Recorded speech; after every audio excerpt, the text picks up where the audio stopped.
two-piece on now. I can wear this now and be happy and live my life. Like, where have I been?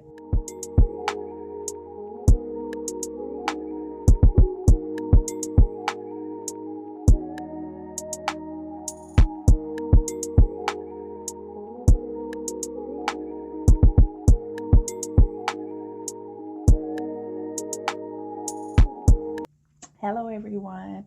I'm Chrissy Taylor, and welcome to my channel. Usually, you guys tune in for the hottest on trend fashion hauls, but today I'm going to share with you all a little bit about my story and my road on my self-love journey. Whew. Fix my dress, y'all. Okay. So, trying to think how I want to start because it's a long story. Trying to figure out how I want to present this to y'all. This is definitely off script, no script. Just gonna sit here, have a nice sit down with you all, and tell you about my story.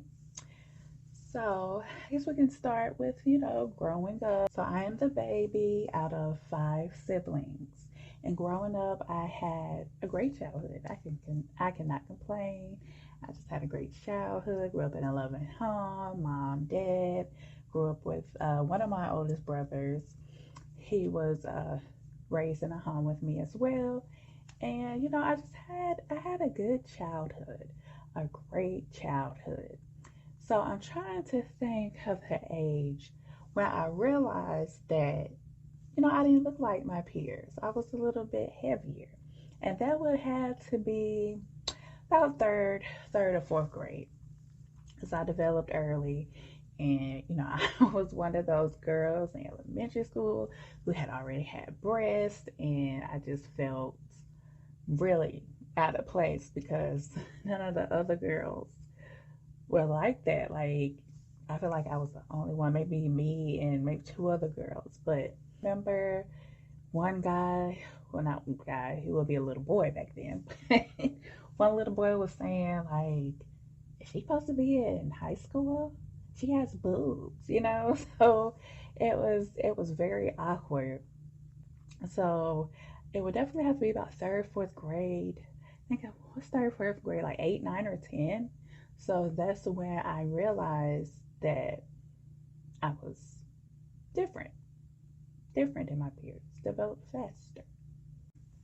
And what I feel like contributed to this faster development was the fact that I was overweight.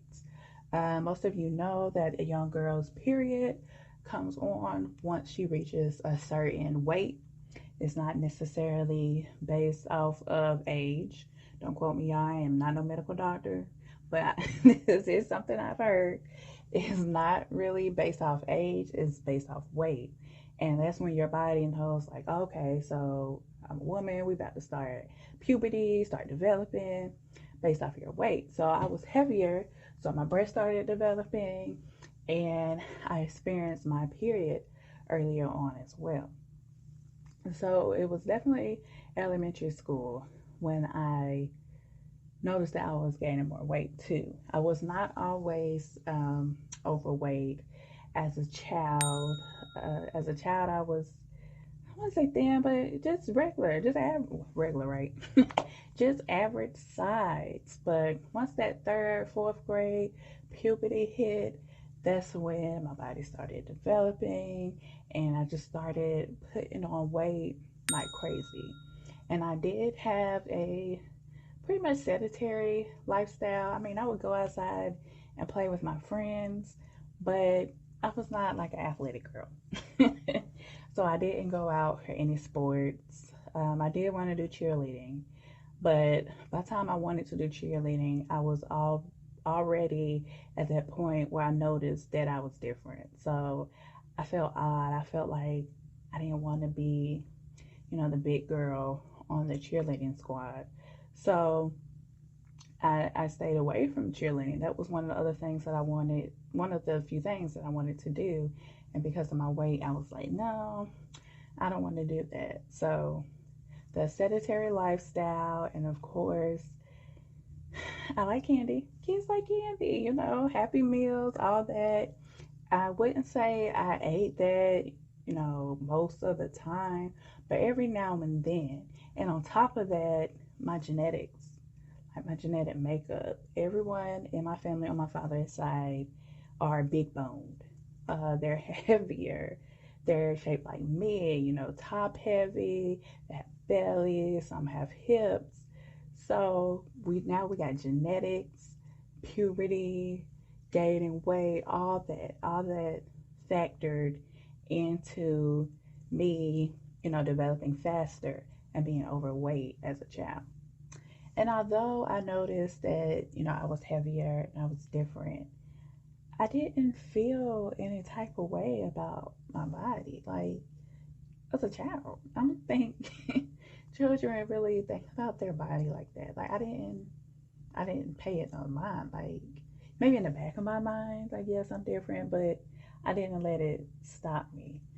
I wasn't teased or bullied bad in elementary school. It was just like a few teases here and there, like, oh, she's fat, she's overweight. And of course, when I would hear those things, especially like from little boys, telling me I'm fat and stuff, of course, that made me sad.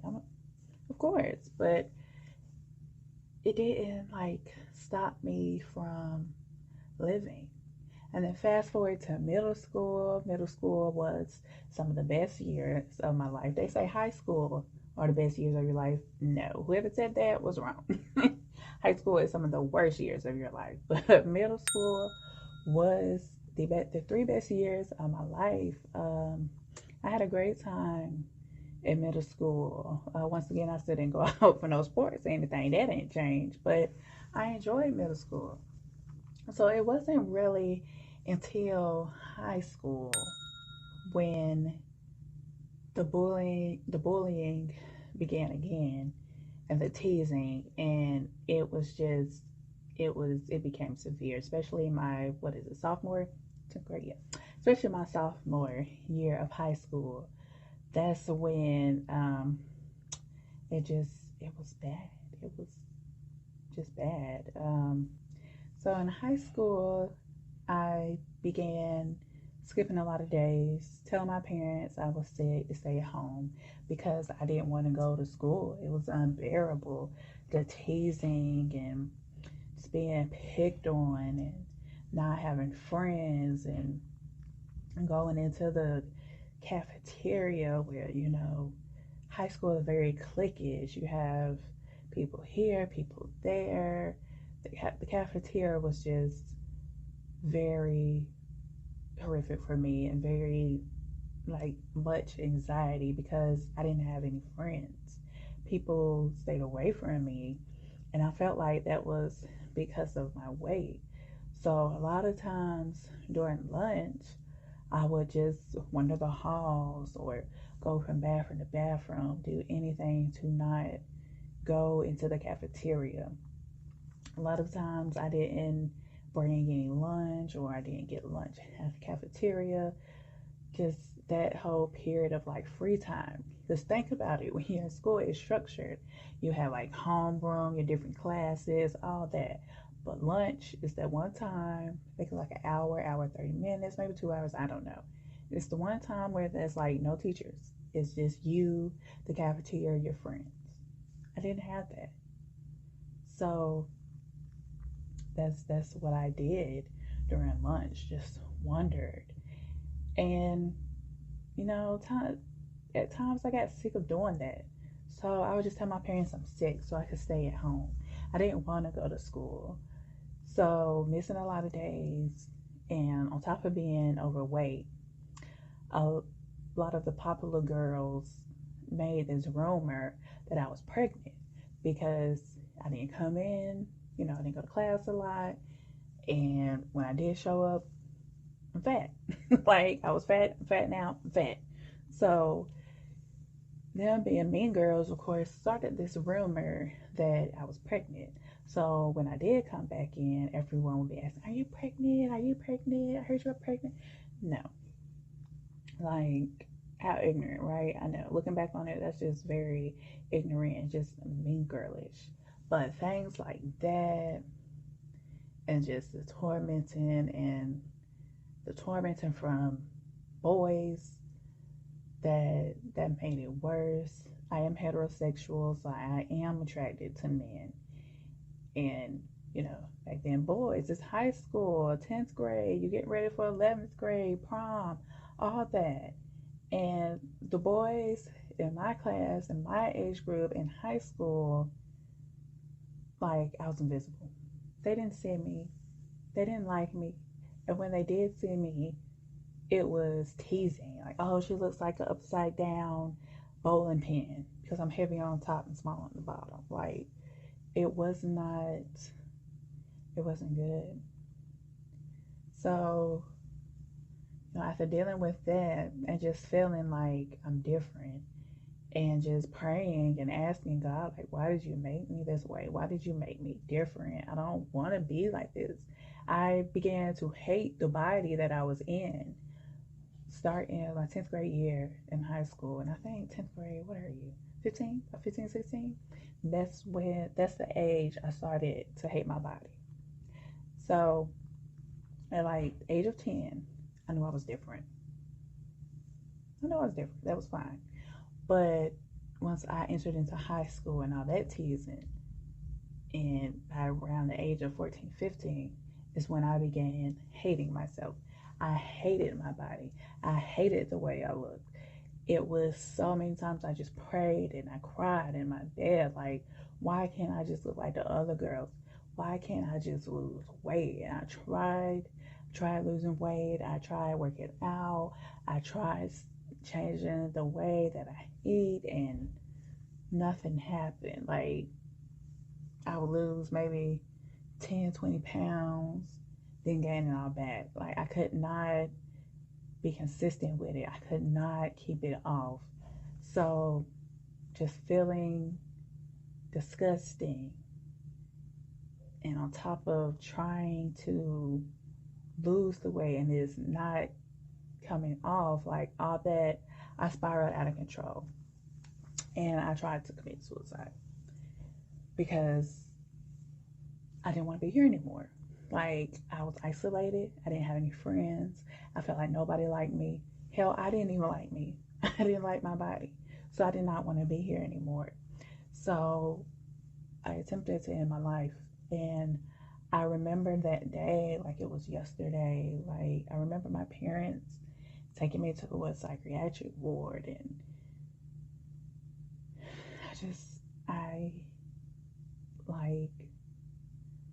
I was ready to be committed because I just did not want to go back into that torture they call high school.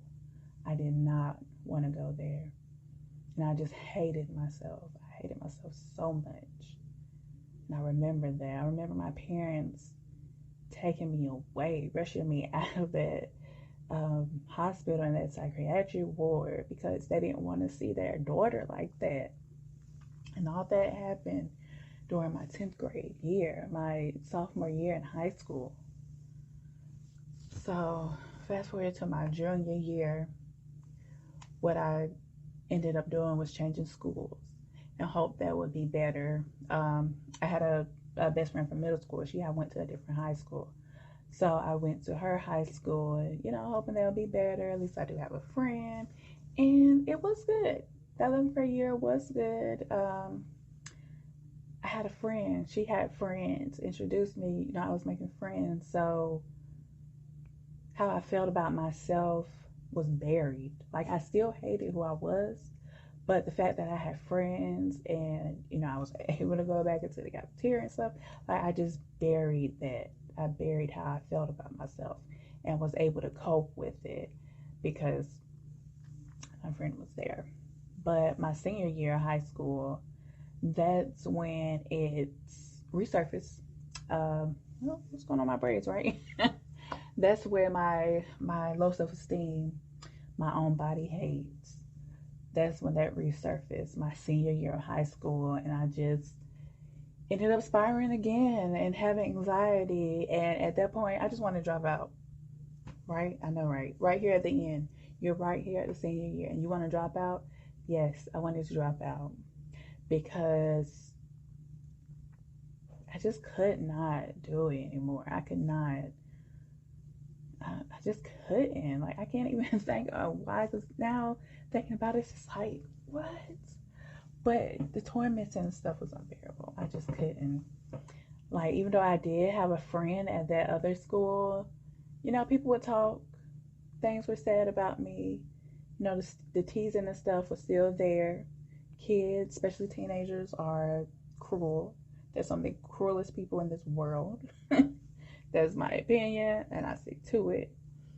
And so, 12th grade year, make a long story short, I just went to I did finish. I finished high school. I went to a different school. It's kind of like a reformatory high school. So it was kind of like online. It's like hybrid, online and in class, but we had a uniform. So I guess that kind of made it different, but the teasing was still there. Like, I remember that. I remember guys being like, ugh, she ugly. And girls teasing me. Like, that's just something that has always been there. And I don't know why I thought I could run from it. I don't know why I thought I could change schools and it'll be okay. So I did graduate high school and I went on to college, and I did stay on campus for my first year in college. Um, I was excited about college. I was. I don't know why, but I thought college would be different. I was excited. I'm trying to think, how was my body image around then? I think it was probably about the same. I hated who I was, but I buried it. I buried it and painted a smile on my face and continued trucking. Um, the thing that made college kind of bearable was shapewear came out, or it came out for me. I was introduced to it. So I would wear this shapewear up under my clothes. So it made it where I could wear kind of smaller items, smaller clothes. And so I felt like, oh, okay, I can be kind of stylish with it now and stuff like that. But I don't know. Maybe because the shapewear back then it was thick, it was thicker. So being on campus and walking to class and being overweight, and this is my first time like really doing walking and trying to walk in sandals. Like by the time I would get to class, y'all, I was sweaty. I was huffing and puffing. So that gave another reason for people to pick at me. Ignorant people, small-minded people, they would pick at me. The back of my shirt would be wet. Like I said, it's hot. It's summertime, like August, September. It's summertime, and I live in the South, so it was hot. So, walking across campus, like I was sweating. So when I got to class, everyone would be like, "Oh, she needs to change her shirt," and I remember one time I had went to the cafeteria in the student union with my roommate, who was actually an acquaintance back in high school. She was a friend once upon a time, but she got popular and left me behind. That's a story for another day. She found her own little clique and became friends with those that talk junk about me, but whatever. Story for a different day. For some dumb reason, I decided to be roommates with her because I thought it'd be better to have a roommate that at least I know of and had some history with versus someone brand new. But I feel like I probably should have just went the whole brand new route. Anyway, get back on track. So I remember one time we would go to we went to the student union or the cafeteria. Like I said, it's hot in the South walking.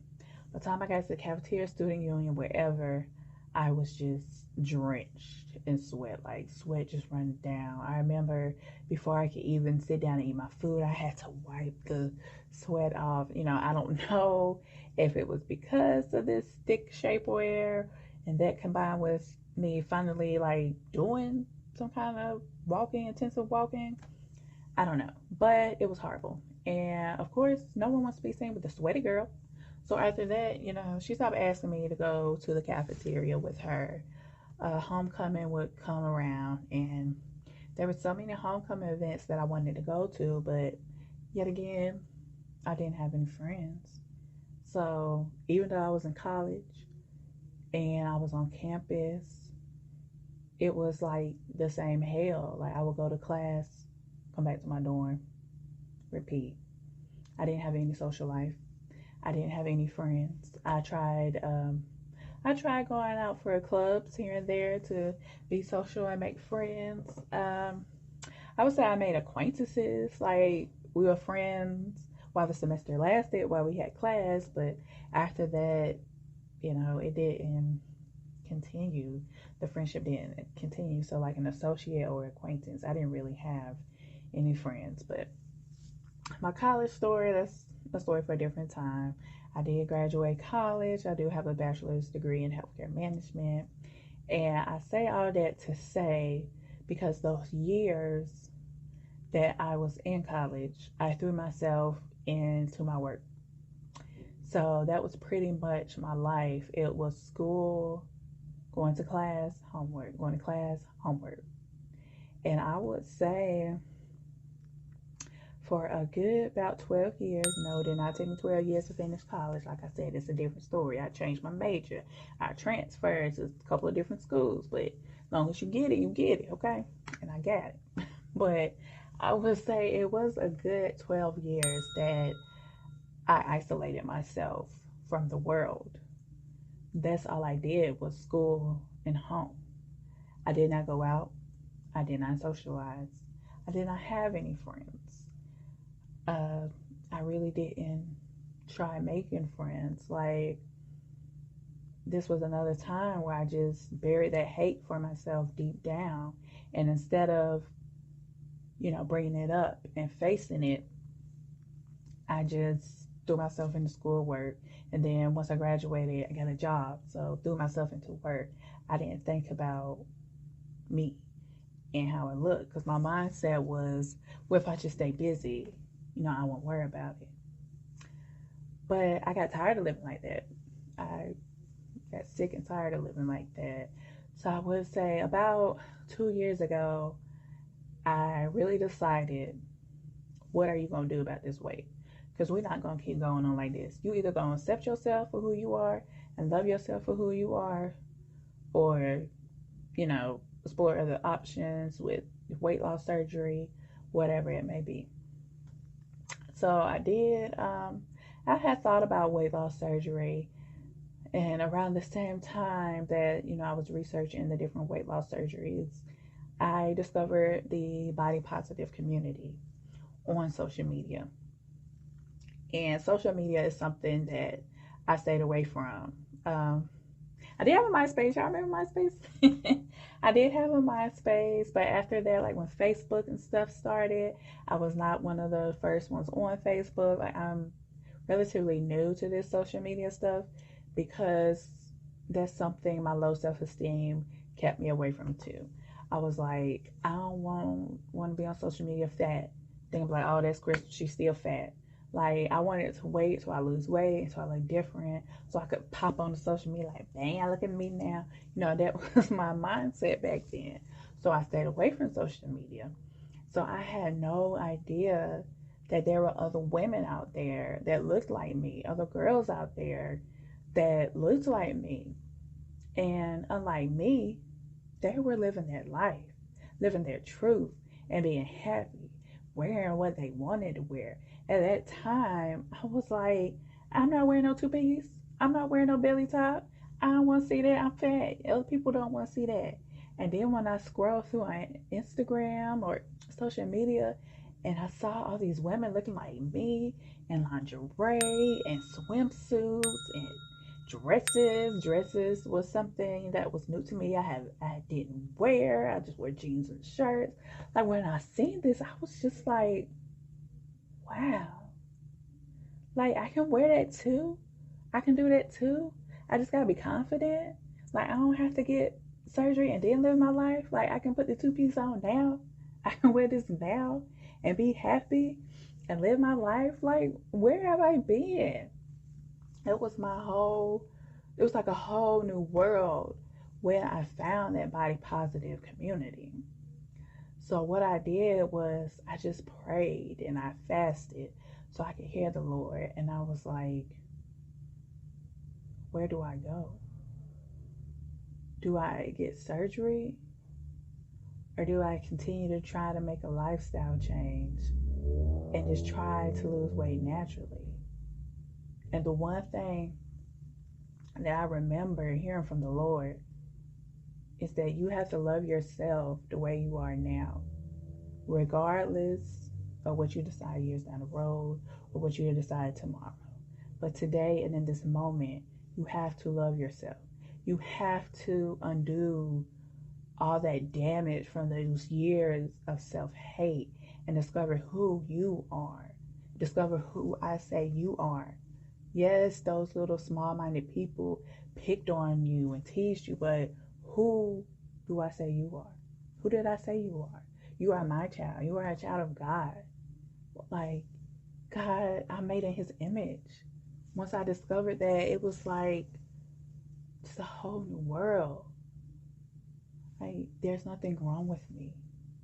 Yes, I don't look like the masses, but God created me just like he created them.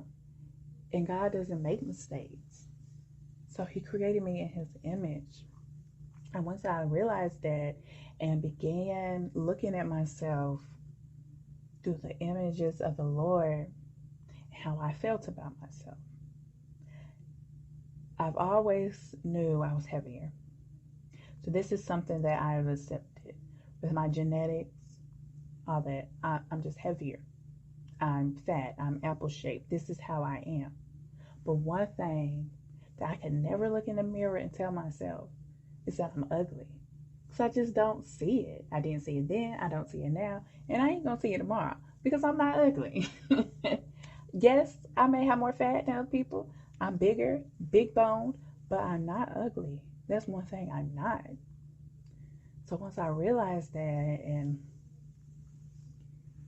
I said no. I said no to the weight loss surgery. Back then, I said no. I said no to it. And I discovered this body positive world. And I said, you know what? I'm going to enter into this body positive world. If she can do it, I can do it. That was my mindset. That was the first time I saw someone that looked like me. And I can remember it just like yesterday. The first influencer I saw that looked like me was Stella Williams. It was that viral meme that went all over, with her fupa, and people just started making fun of it. That's when I was like, I love this girl. Because she was fearless. She's always been fearless. No matter what her shape was. She was one of the first ones I seen in a bikini and just modeling and just loving herself and filming it and living. And I was like, yes. I'm going to do this. This is what I'm going to do.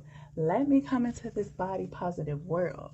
But before I could enter the body positive world, I had to love myself. And that's how I found my self-love. I stopped replaying those negative words and I filtered my social media. Because I will admit, I was following a lot of, like the Shade Room, a lot of the like Instagram models. I was following them and I was like, I want my body to look like that. This is what the men like. This is what they flocking to. Like, I want to look like that. And that stuff just started tainting my mind because my body is not made like that. And just seeing those images every day, it poisoned me. So I filtered my social media, started following women that were shaped like me and that looked like me, and I decided to document my own self-love journey.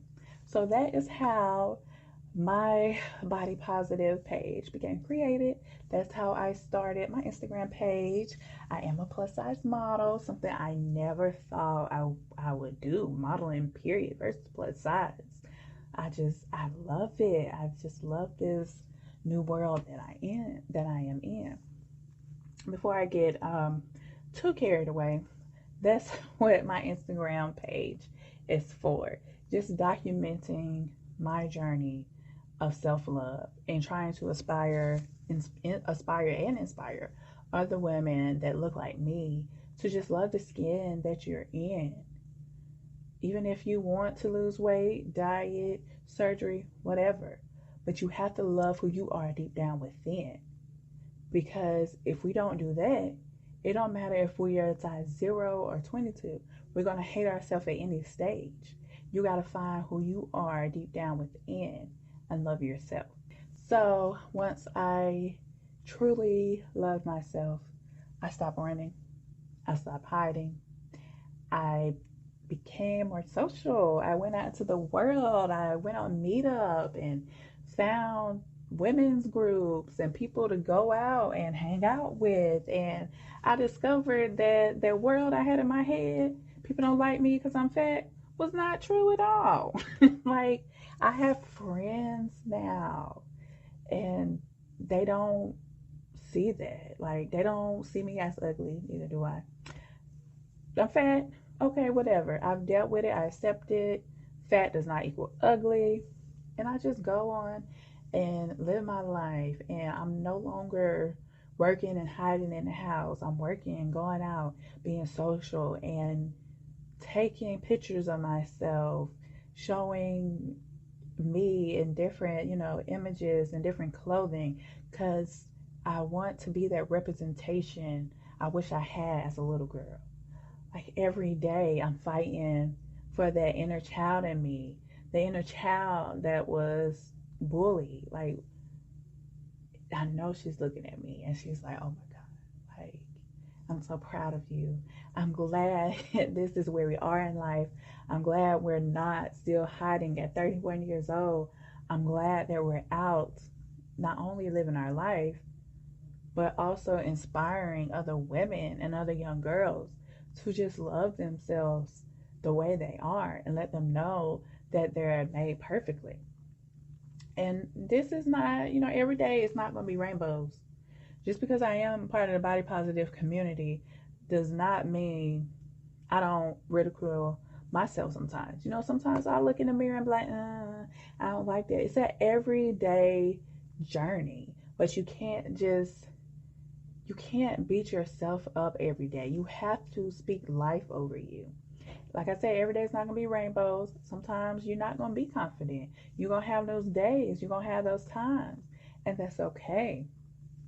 But I will continue to fight for that representation in this world. In this world that is trying to convince me that I'm ugly. In this world that's trying to tell me that I'm ugly. Because right now, when you turn on the TV and the media, all you see is these Coke bottle shaped women. They're not showing us apple shaped queens. Even in the plus size community that I'm in, a lot of these brands that, market themselves as plus size fashion or size inclusive, when you go to their websites, you see the acceptable plus size body marketing their clothes, like the girls, the curvy girls with hips and thighs. You rarely see girls with bellies like me. But every day I'm fighting for that inclusion and for our representation because we're out here as well. And we deserve to be respected and seen. Because that next apple shaped girl that's coming up, I want her to be able to see herself and love herself. And representation is key. We need to have, all shapes, sizes, colors shown in media in positive ways so that others don't feel like, they don't look like me. What's wrong with me? And I'm the only one. Representation is huge. So I just wanted to share with y'all a little bit of my journey of self-love. So I know you all following me on YouTube and y'all see me modeling these clothes and you follow me on Instagram and y'all see me, representing for the apple shaped queens and keeping us uplifted and showing y'all the hottest fashions. But I just had to let y'all know that I was not always this way. It took some years, took some prayer. It took a lot for me to accept who I am and love myself at this size. Not, oh, I'm gonna love myself when I lose weight. Not, I'm gonna do this when I'm gonna lose weight, but love myself today and at the size that I am today. So I just wanted to share that story with you all. And I hope I inspired you all. through telling my self-love story. And I will continue coming back to y'all and giving y'all an update and, having these little sit downs where we can just talk and get to know the real me and get out of, Chrissy's closet. Just take y'all out of the closet for a little bit and get to know the woman that I am.